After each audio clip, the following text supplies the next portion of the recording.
வணக்கம். நான் உங்க friend Jaya Srinivasan. Welcome to veggies recipe. இன்னைக்கு நம்ம வெஜ்ஜீஸ் ரெசிபி கிச்சன்ல கத்திரிக்காய் வச்சு சூப்பரான ஒரு கொஸ்து ரெசிபி பார்க்க போறோம். இந்த கொஸ்து வந்து வெண்பொங்கலோட சூப்பர் காம்பினேஷன். அதே நேரம் அரிசி உப்புமாவோடையும் ரொம்ப நல்லா இருக்கும். ரொம்ப சிம்பிளான ப்ராசஸ், குவிக்கா பண்ணக்கூடிய ஒரு ரெசிபி. ஒரு ஸ்டவ்ல வந்து நம்ம அரிசி உப்புமாவோ வெண்பொங்கலோ வச்சுட்டு இன்னொரு ஸ்டவ்ல இந்த கொஸ்து பண்ணிட்டோம்னா ரெண்டுமே அட் அ டைம்ல நமக்கு ரெடி ஆயிடும். இதுக்கு தேவையான எல்லா பொருட்களையும் நான் எடுத்து வச்சிருக்கேன். கொஞ்சம் பார்த்தீங்கன்னா புளி ஊற போட்டு வச்சிருக்கேன். இந்த தக்காளி வந்து நம்ம கொஞ்சம் பியூரி பண்ணி வச்சுக்கணும். மற்ற எல்லா பொருட்களும் வந்து ரெடியா இருக்கு. குவிக்கா பண்ணக்கூடிய ஒரு டேஸ்டியான ஒரு ரெசிபி. ஃபர்ஸ்ட் டைம் சேனலை பார்த்தீங்கன்னா ப்ளீஸ் சப்ஸ்கிரைப் பண்ணுங்க. பெல் ஐக்கானை கிளிக் பண்ணி ஆல் ஆப்ஷன் கொடுத்துட்டீங்கன்னா நான் போடக்கூடிய எல்லா வீடியோஸும் குவிக்கா வந்து உங்களுக்கு ரீச் ஆகும். வாங்க இந்த கொஸ்து ரெசிபி ஈஸியா அப்படி பண்றது பார்க்கலாம். ஸ்டவ்ல ஒரு கடாய் வச்சுட்டு 2 டேபிள் ஸ்பூன் நல்லெண்ணெய் ஆட் பண்ணிக்கலாம். எப்பவுமே வந்து கொஸ்துக்கு நல்லெண்ணெய் வந்து சூப்பரா இருக்கும். எண்ணெய் சூடானதுக்கு அப்புறம் 1/4 டீஸ்பூன் வெந்தயம், அப்புறம் 1 டீஸ்பூன் கடுகு ஆட் பண்ணிக்கலாம். கடுகு நல்லா வெடிச்சதுக்கு அப்புறம் 1 டீஸ்பூன் ஜீரகம். ஜீரகம் பொரிஞ்சதும் கொஞ்சமா கருவேப்பிலை ஆட் பண்ணிக்கலாம். ஒரு 1/4 கிலோ கத்திரிக்காவை இந்த மாதிரி நல்லா நீள நீளமா கட் பண்ணி அதையும் ஆட் பண்ணிக்கலாம். 1/4 டீஸ்பூன் மஞ்சள்தூள். இந்த கத்திரிக்காய்க்கு தேவையான அளவு உப்பு ஆட் பண்ணிக்கலாம். உப்பு மஞ்சத்தூள்லாம் போட்டிருக்கோம் இல்லையா, இதை நல்லா மிக்ஸ் பண்ணிக்கணும். ஸ்டவ் ஃப்ளேம் ஹையில் வச்சுட்டு ஒரு மூடி போட்டு மூடி கத்திரிக்காய் நல்லா ரோஸ்ட் ஆகிற வரைக்கும் நம்ம ஃப்ரை பண்ணிக்கணும். கத்திரிக்காய் எந்த அளவுக்கு வதங்கியிருக்குன்னு பார்க்கலாம். ஃபஸ்ட் கிளாஸாக வதங்கியிருக்கு. நான் நடுவில் ஒரு 2 தடவை நல்லா அப்படி மிக்ஸ் பண்ணி விட்டேன். பாருங்கள், நல்லா அப்படி ரோஸ்ட் ஆகிடுது பார்த்தீங்களா. இந்த அளவுக்கு நம்ம நல்லா வதக்கிக்கணும். நம்ம இந்த கத்திரிக்காய் எல்லாத்தையும் இந்த பவுலில் எடுத்துக்கலாம். நல்லா இந்த அளவுக்கு ரோஸ்ட் பண்ணிட்டோம் அப்படின்னா இந்த கொஸ்து வந்து நல்லா டேஸ்ட்டாக இருக்கும். பாருங்கள், நல்லா இந்த அளவுக்கு வந்து ரோஸ்ட் பண்ணி எடுத்துக்கணும். இப்போது இந்த கடாயில் வந்து எண்ணெய் இருக்குது, அதனால் எண்ணெய் நான் எக்ஸ்ட்ரா ஆட் பண்ணலை. எண்ணெய் இல்லை, கம்மியாக இருக்குன்னா நீங்கள் கொஞ்சம் எண்ணெய் ஆட் பண்ணிக்கோங்க. ஒரு பச்சை மிளகாயை 2ஆக ஸ்லிட் பண்ணி இதில் ஆட் பண்ணிக்கலாம். 2 மீடியம் சைஸ் வெங்காயம் நல்லா மெல்லிஸாக நீள நீளமாக கட் பண்ணி இதையும் ஆட் பண்ணிக்குவோம். கொஞ்சம் கருவேப்பிலை, 2-3 பல் பூண்டு, ஒரு 1/2 இன்ச்சு இஞ்சி நல்லா பார்த்தீங்கன்னா நல்லா பொடியாக கட் பண்ணியிருக்கேன். இதையும் ஆட் பண்ணிடுவோம். பூண்டு ரொம்ப ஆட் பண்ண வேண்டாம், 2 பல் அல்லது 3 போதும். இந்த வெங்காயம் இஞ்சி பூண்டு எல்லாத்தையும் நல்லா வதக்கிப்போம். அது கண்ணாடி பதத்துக்கு வதங்கினா போதும். கொஞ்சம் அதெல்லாம் மாய்ஸ்சர் இருக்கணும். அந்த மாதிரி சாஃப்டாக வதங்கினா போதும். லேஸ் அப்படி கரண்டியாக அதில் அப்படி குத்தி விட்டிங்கன்னா இந்த லேயர்ஸ் வந்து நல்லா தனித்தனியாக அப்படி தெரிஞ்சிடும். வதங்கிறதும் சீக்கிரம் வதங்கிடும். நமக்கு சாப்பிட்றதுக்கும் டேஸ்ட் வந்து நல்லாயிருக்கும். நல்லா பிரிஞ்சிச்சு பாருங்கள். வெங்காயம் பாருங்கள் நல்லா வதங்கி நல்லா வாசனை வருது. நல்லா ஒரு கண்ணாடி பதத்துக்கு வந்தாச்சு. சாஃப்டாக நல்லா வதங்கியிருக்கு.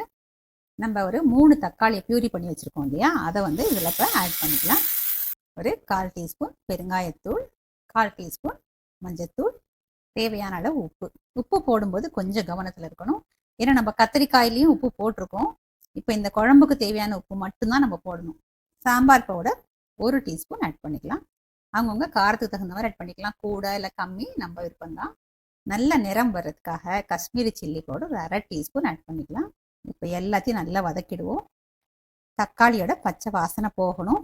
இதில் வந்து நம்ம உப்பு காரம் எல்லாமே இப்போ போட்டிருக்கோம். சாம்பார் பவுடர் போட்டிருக்கோம். இதெல்லாம் நல்லா மிக்ஸ் ஆகிற அளவுக்கு நல்லா வதக்கி விட்டுக்கோங்க.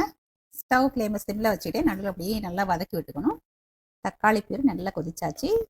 பச்சை வாசனை நல்லா போயிடுச்சு. நம்ம ஒரு சின்ன நெல்லிக்காய் அளவுக்கு புளியை ஊற வச்சுருந்தோம் இல்லையா, 1 டம்ளர் தண்ணி ஊற்றி புளி தண்ணி கரைச்சி வச்சுருக்கேன். அதை வந்து இதில் ஆட் பண்ணிக்கலாம். இப்போ வந்து புளி தண்ணியுமே நல்லா பச்சை வாசனை போக நல்லா கொதிக்கணும். ஒரு 5 நிமிஷம் இது கொதிக்கட்டும். டேஸ்ட் பண்ணி பாருங்கள். உப்பு காரம் எதுவும் கம்மியாக இருக்குது அப்படின்னா நம்ம ஆட் பண்ணிக்கலாம். நம்ம புளி தண்ணி போட்டதுக்கப்புறம் நல்லா கொதிச்சிருச்சு பாருங்கள். பச்சை வாசனையும் போயாச்சு. கலர் பார்த்தீங்களா அப்படின்னா நல்லா பிரைட்டாக இருக்குது. நம்ம அந்த காஷ்மீரி சில்லி பவுடர் ஆட் பண்ணோம். ப்ளஸ் தக்காளியும் வந்து நல்லா ரெட்டாக இருந்தது. அந்த பியூரி ஆட் பண்ணோம் இல்லையா, அதனால தான் இந்த பிரைட் கலர் வந்திருக்கு. இந்த அளவு கொதிச்சதுக்கப்புறம் நம்ம வதக்கி வச்சுருக்கோம் இல்லையா கத்திரிக்காய், அதை வந்து இதில் ஆட் பண்ணிக்கலாம். இந்த கத்திரிக்காய் ஆட் பண்ணதுக்கப்புறம் 2 நிமிஷம் கொதிச்சா போதும். இதில் வந்து கத்திரிக்காய் பீசஸ் அப்படியே பீஸாக இருக்கும். சாதாரணமாக நம்ம கொஸ்து பண்ணாலும் அதை நல்லா மேஷ் பண்ணிவிடுவோம் இல்லையா, அதில் அப்படி மேஷ் ஆகாமல் இப்படி இருக்கிறது தான் நல்லா டேஸ்ட்டாக இருக்கும். கன்சிஸ்டன்சி பார்த்து தண்ணி வேணால் ஆட் பண்ணிக்கோங்க. எனக்கு இது கொஞ்சம் திக்காக இருக்கிற மாதிரி இருக்குது, அதனால் நம்ம கொஞ்சம் தண்ணி ஆட் பண்ணிக்கலாம். ஏன்னா பொங்கலுக்கு உப்புமாவுக்கு தொட்டு சாப்பிடும்போது கொஞ்சம் தண்ணியாக இருந்தால் தான் நல்லாயிருக்கும். இப்போ பாருங்கள், இது கரெக்டாக இருக்குது. தண்ணி சேர்த்ததுக்கப்புறம் ஒரு கொதி வரட்டும். நம்ம கத்திரிக்காய் கொஸ்து நல்லா கொதிக்க ஆரம்பிச்சாச்சு. பாருங்கள், அதில் 1 டீஸ்பூன் வெல்லம் ஆட் பண்ணிக்கலாம். வெல்லம் ஆட் பண்ணுறதுனால இந்த டேஸ்ட் வந்து நல்லா பேலன்ஸ் ஆகும். உப்பு புளிப்பு காரம் இனிப்பு எல்லாம் சேர்ந்து ரொம்ப டேஸ்ட்டாக இருக்கும். பச்சை கொத்தமல்லி பொடியாக கட் பண்ணதை ஆட் பண்ணிக்கலாம். எல்லாத்தையும் நல்லா ஒரு தடவை மிக்ஸ் பண்ணி விட்டுருவோம். உங்களுக்கு இன்னும் தண்ணியாக வேணும்னா நீங்கள் தண்ணி கூட ஆட் பண்ணிக்கலாம். நல்லா மிக்ஸ் பண்ணியாச்சு. டேஸ்ட்டும் வந்து பர்ஃபெக்டாக இருக்குது. இப்போ ஸ்டவ் ஆஃப் பண்ணிவிட்டு மூடியை போட்டு மூடிடலாம். அப்போ இது நம்ம சர்விங் பவுலுக்கு மாற்றிப்போம். நல்ல டேஸ்டியான கத்திரிக்காய் கோஸ்து சர்விங்க்கு ரெடி. எவ்வளோ குவிக்காக ஒரு டேஸ்டியான கத்திரிக்காய் கோஸ்து பண்ணிட்டோம் பார்த்தீங்களா? இந்த டேஸ்ட் எப்படி இருக்குன்னு இப்போ பார்க்கலாம் வாங்க. ரொம்ப அருமையாக இருக்குங்க. லேசாக ஒரு புளிப்பு, இந்த கத்திரிக்காய் நல்லா வதக்கிட்டோமா அதனோட டேஸ்ட்டு ரொம்ப நல்லா இருக்கு. வெண்பொங்கல், அரிசி உப்புமாவோட மட்டும் இல்லை, ஈவன் சாதத்துக்கு பேசி சாப்பிட்டா கூட சூப்பராக இருக்கும். நம்ம இதில் கொஞ்சமாக வெல்லம் சேர்த்துருக்கோம் பார்த்தீங்களா? அதனால இந்த டேஸ்ட் எல்லாமே நல்லா பேலன்ஸ் ஆகி செம்ம சூப்பராக இருக்கு. கண்டிப்பாக நீங்கள் ட்ரை பண்ணி பாருங்க. எப்படி இருந்துன்னு கமெண்ட்டை சொல்லுங்க. லைக் பண்ணுங்க, உங்கள் ஃப்ரெண்ட்ஸ் அண்ட் ஃபேமிலியோட ஷேர் பண்ணுங்க. புது ரெசிபியோட நாளைக்கு நான் உங்களை மீட் பண்ணுறேன். தேங்க்ஸ் ஃபார் வாட்சிங்.